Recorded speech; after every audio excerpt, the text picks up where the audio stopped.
Guys আসসালামু আলাইকুম, channel ব্লগে সবাইকে স্বাগতম। শুরু করতে নিচ্ছি ভিডিও নিয়ে।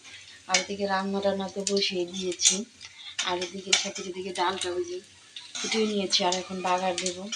বাগার দিয়ে জন্য পেঁয়াজ এই যে রসুন ভেজে নিচ্ছি।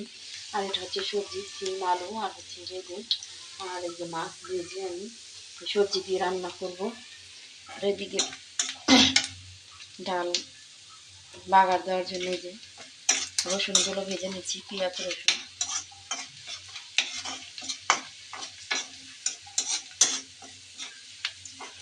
ডালটা বাগার দিয়ে দিয়েছি, আর এদিকে ধনিয়া পাতা দিয়েছি।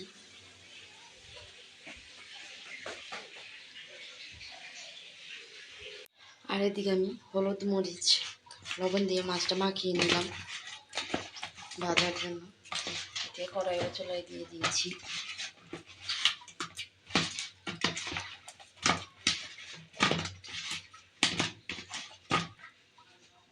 মাছগুলো ভেজে নিচ্ছি।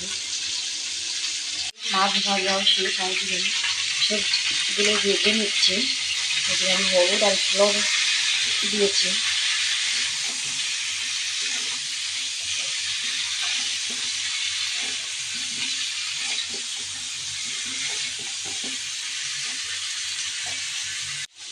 আর এদিকে এই যে সবজিগুলো ভাজা হয়েছে।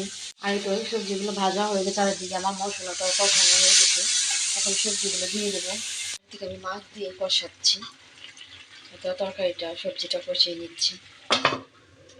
ঝোলটা দিয়ে দিয়েছি, যেহেতু সবজি তরকারি একটু ঝোল না হলে ভালো লাগবে না।